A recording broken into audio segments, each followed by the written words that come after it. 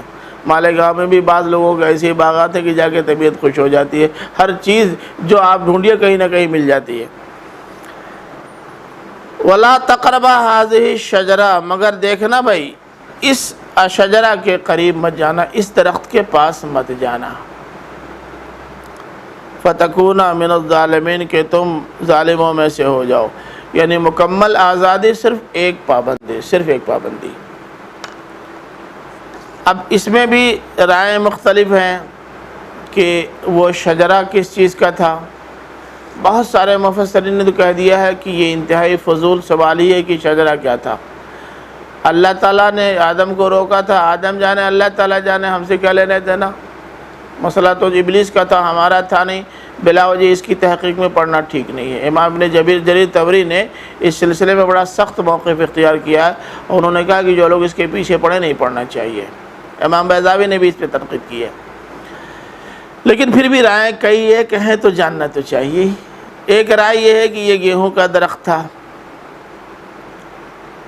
اور ایک رائے یہی ہے کہ پتہ نہیں کس چیز کا درخت تھا، جب اللہ تعالیٰ نے نہیں بتایا، رسول اللہ صلی اللہ علیہ وسلم نے بتایا، تو ہم کہاں سے جانیں۔ اور ایک رائے یہ ہے کہ یہ خیر و شر کی معرفت کا استعارہ ہے درخت، اور ایک رائے یہ ہے کہ جنسی ضرورت کی تکمیل کا استعارہ ہے۔ یہ چار رائے پائی جاتی ہیں، یہ آخری رائے اس عہد کی پیداوار ہے۔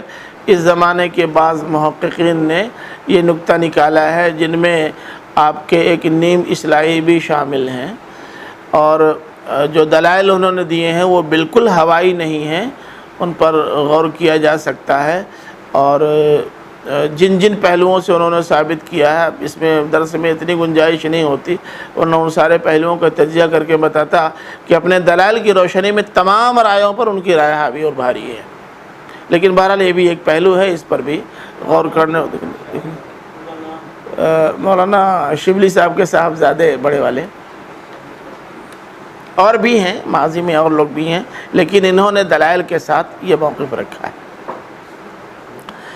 اب ایک سوال یہ پیدا ہوتا ہے کہ جن لوگوں نے گیہوں کا درخت مراد لیا ہے، تو ان کی رائےوں کو بہت سارے لوگوں نے یہ کہہ کر کے رد کر دیا ہے کہ بھائی اس کے لیے شجرہ کا لفظ مناسب نہیں ہے، گیہوں کا تو پودا ہوتا ہے، شجرہ ہوتا نہیں۔ لیکن یہ دلیل کوئی مضبوط دلیل نہیں ہے، اس لیے کہ شجرۃ من یقطین تو استعمال ہوا ہے حضرت یونس علیہ السلام کو جس شجرہ کے نیچے رہنے اور آرام کرنے کا موقع ملا تھا، اور جو شجرہ اگایا گیا تھا کدو کا، اس کے لیے بھی شجرہ کا لفظ استعمال ہوا ہے۔ تو جب کدو جیسے بے دم اور بے کمر کی بیل کے لیے شجرہ کا استعمال ہو سکتا ہے، تو کچھ دمدار ہی صحیح اس کے لیے گیہوں کے لیے کیوں نہیں استعمال، اس لیے یہ کوئی دلیل نہیں ہے۔ البتہ اور بھی بہت سارے پہلو ہو سکتے ہیں جن پر غور کیجئے۔ سر دست زیادہ مناسب بات یہ ہے کہ اللہ تعالیٰ ہی بہتر جانتا ہے، اس نے جو بات بتانی چاہیے، اگر اس کا مصداق معلوم ہو جائے تب بھی نہ معلوم ہو تب بھی نتیجہ نکالنے میں کوئی دقت نہیں ہوتی۔ فَأَزَلَّهُمَا الشَّيْطَانُ عَنْهَا فَأَخْرَجَهُمَا مِمَّا كَانَا فِيهِ، لیکن شیطان نے وہاں سے بھٹکا کر کے ان کو نکلوا دیا جس میں وہ تھے۔ اب یہی شیطان، یہ شیطان بھی آپ جانتے ہیں شاطہ اشیتوں سے ہے۔ شیطان کے معنی شاطہ اشیتوں سے، شیطان کے معنی بتا چکا ہوں پیچھے۔ شاطہ یشیتو شیطانن، اس کے معنی ہوتے ہیں نافرمانی کرنے والا، بہکنے والا۔ تو یہ شیطان اسی سے فعلان کے وزن پر ہے۔ شیطان سے مراد وہی ابلیس ہے، اس نے ان کو بھٹکا دیا اور بالآخر وہاں سے نکلوا کے چھوڑا جس میں وہ تھے۔ اب اس کی تفصیلات بھی کئی جگہوں پر موجود ہیں، جن سے یہ معلوم ہوتا ہے کہ وہ گیا اور باقاعدہ حضرت آدم کے دل و دماغ میں گھسنے اور ان کو شیشی میں اتارنے کی کوشش کی۔ کئی بار ایسا ہوا کہ اس نے کہا کہ آدم یہ تو طے ہے کہ تم مجھ پر بھروسہ نہیں کرتے، اعتبار کرو گے نہیں، کیونکہ اللہ تعالیٰ ہی نے کہہ دیا یہ تمہارا دشمن ہے، اس لیے میں اگر کوئی صحیح بات بھی بتاؤں تو تم مانو گے تو ہے نہیں، کیونکہ دشمن کی بات کوئی مانتا نہیں۔ اگر تم مانتے تو میں بتا دیتا کہ اللہ تعالیٰ نے اس سے کیوں روکا ہے۔ یہ بات اتنی بار اس نے دہرائی، اتنی بار دہرائی، اور ایسا سسپینشن اور تجسس پیدا کیا کہ وہ یہ جاننا چاہتے تھے کہ آخر وجہ کیا ہے۔ اور جب اس نے دیکھ لیا کہ اب لوہا گرم ہے تو بس اپنا کام کر دیا، اور جیسے ہی بتایا تو انہوں نے سوچا کہ اب تجربہ کرنے میں کیا لگتا ہے بھئی، اگر اس لیے روک دیا ہے کہ یا تو فرشتہ ہو جاؤں گا یا دائمی زندگی مل جائے گی، تو اگر فرشتہ بن جاؤں کھا کر کے تب بھی، دائمی زندگی مل جائے تب بھی، کیا فرق پڑنے والا ہے؟ ایک ذرا سی نافرمانی کی وجہ سے اگر کام ہمارا چل جائے، بڑا کام ہو جائے تو کیا فرق پڑتا ہے؟ یوں دل و دماغ میں گھس کر کے ان سے نافرمانی کروا دی، اور نافرمانی کی تو جو نتیجہ نکلنا تھا وہ نکلا۔ پھر اللہ تعالیٰ نے ان سب سے کہا، اس سے آدم سے بھی کہا، اور آدم کی بیوی حوا سے بھی کہا، اور ابلیس سے بھی کہا، اہبطوا بعضکم لبعض عدو وَلَكُمْ فِي الْأَرْضِ مُسْتَقَرٌّ وَمَتَاعٌ إِلَىٰ حِینٍ۔ تم سب اب یہاں سے جاؤ، آدم تم بھی جاؤ، حوا تم بھی جاؤ، ابلیس تم بھی جاؤ، اب تم سب کو دنیا میں رہنا ہے۔ تم کو بتا دیا کہ یہ تمہارا دشمن ہے، یہ تم کو آزمائے گا، تمہیں بہکائے گا، اور اس کو بھی موقع دے رہا ہوں کہ جائے، یہ جو کرنا چاہتا ہو کرے، اور سارے چرتر آزما کے دیکھ لے۔ اب ایک خاص وقت تک وہاں رہنا ہوگا، 60 سال، 70 سال، 80 سال، 100 سال، اور اس کے بعد پھر جب تک یہ دنیا باقی رکھنی ہے تب تک رہنا ہوگا۔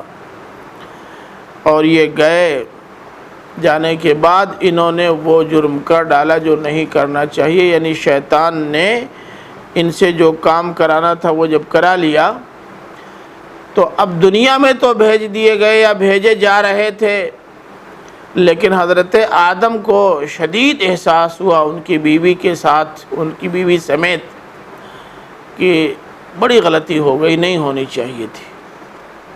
چنانچہ انہوں نے اللہ تعالیٰ سے دعا کی، اور دعا بھی اللہ تعالیٰ نے ان کے دل و دماغ میں القاء کیا۔ دعا کون سی تھی؟ ربنا ظلمنا انفسنا وَإِن لَّمْ تَغْفِرْ لَنَا وَتَرْحَمْنَا لَنَكُنَّ مِنَ الْخَاسِرِينَ۔ بار بار انہوں نے، اور جب تک اللہ تعالیٰ نے معاف نہیں کر دیا تب تک یہ گڑگڑاتے رہے۔ ایک سوال پیدا ہوتا ہے کہ ایک ہی غلطی کی ابلیس نے، ہمیشہ کے لیے راندے درگاہ، اور ایک غلطی کی آدم نے، کوئی حرج نہیں، ان کو پھر جنت میں داخلہ ملے گا، اس کو کبھی نہیں ملے گا۔ اصل میں ایک نے غلطی کی تو جاننے کے باوجود بھی غلطی ہے، وہ اپنی غلطی پہ اڑا رہا غرور کی وجہ سے۔ نسلی برتری میں جو مبتلا ہوتے ہیں وہ یہی کرتے ہیں۔ اور دوسرے نے غلطی کی اور جیسے ہی معلوم ہو کہ غلطی کی، اپنی غلطی کا اعتراف کر کے معافی مانگ لی۔ آج جو لوگ غلطیاں کر کے تعویل کرتے ہیں وہ ابلیس کے شاگرد ہیں، اور جو غلطیاں کر کے ندامت کا اظہار کرتے ہیں، معافی مانگتے ہیں، وہ آدم کی ذریت ہیں۔ یہ کردار دونوں طرح کا سامنے موجود ہے۔ بہرحال جب انہوں نے معافی مانگی تو اللہ تعالیٰ نے معاف کر دیا، اور اللہ تعالیٰ تو ہے ہی تواب الرحیم، بہت توبہ قبول کرنے والا، معاف فرمانے والا۔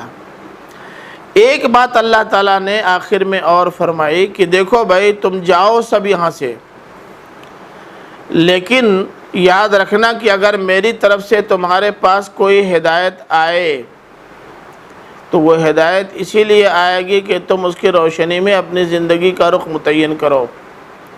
تو جو کوئی میری ہدایت کی پیروی کرے گا تو اس پر نہ کوئی خوف ہوگا آخرت میں، اور نہ وہ غمگین ہوں گے۔ لیکن جو میری ہدایت کو تسلیم نہیں کریں گے، کفر کا راستہ اختیار کریں گے، اور جو آیات ہدایات ہم بھیجیں گے ان کی تکذیب کریں گے، تو ان کو جہنم میں جانا پڑے گا، اور ہمیشہ جہنم میں رہنا پڑے گا۔ اس سے معلوم ہوتا ہے کہ اللہ تعالیٰ کی طرف سے ہدایت انسانوں کے پاس بھی آنی تھی اور اس کی طرف سے ہدایت جناتوں کے پاس بھی آنی تھی۔ اب دیکھنا یہ تھا کہ کون اللہ تعالیٰ کی طرف سے آئی ہوئی ہدایت کی اتباع کرتے ہیں۔ نہ انسانوں میں سے سارے لوگ اللہ تعالیٰ کی آنے والی ہدایات کی اتباع کرنے والے ہیں اور نہ جناتوں میں سے، کیونکہ سورہ جن میں جناتوں نے خود اپنی جو تصویر پیش کی ہے اپنی اور اپنے سماج کی، اس سے معلوم ہوتا ہے کہ ان میں بھی اچھے اور برے ہیں، ہدایات ربانی کو ماننے والے اور نہ ماننے والے بھی ہیں، اور انسانوں میں تو ہم لوگ خود ہی دیکھ رہے ہیں، کسی کو بتانے کی ضرورت ہی نہیں۔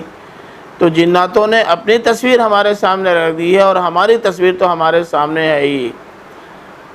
اس کا مطلب یہ ہوا کہ غلطیاں ہو سکتی ہیں، چاہے انسان ہو چاہے جنات، لیکن اگر غلطیوں کو درست کرنے کے لیے آسمان سے رہنمائی ملے تو اس کی روشنی میں اپنی غلطیوں کو ٹھیک کرنا چاہیے، اور اگر ٹھیک نہیں کرتے تو گویا اپنے دشمن، اپنے باپ کے دشمن ابلیس کے پیروکار ہیں، اور اگر اپنی غلطیوں کی اصلاح کر لیتے ہیں تو اپنے باپ آدم کی عظمت اور اس کی بلندی کے حقدار ہیں۔ آخرت میں بھی یہی ہوگا، غلطی کرنا یا غلطی ہو جانا ان سے جن سے غلطی کا امکان ہے، کوئی بہت بڑا جرم نہیں ہے، لیکن جب احساس ہو جائے کہ غلطی ہو گئی تو اس سے تائب ہونا چاہیے اور فوراً اپنی زندگی کو بہتر بنانے کی کوشش کرنی چاہیے۔ تو ہمیں کون سا کردار اختیار کرنا ہے، ابلیسی یا آدمی، یہ ہم کو طے کرنا ہے۔ ہدایات تو ہمارے پاس موجود ہیں ہی، سب سے بڑی کتاب ہدایت قرآن مجید ہے جو آپ پڑھ رہے ہیں۔ اللہ سے دعا ہے کہ اللہ تعالیٰ ہم لوگوں کو اسے کتاب ہدایت کے طور پر لینے کی توفیق بھی عطا فرمائے۔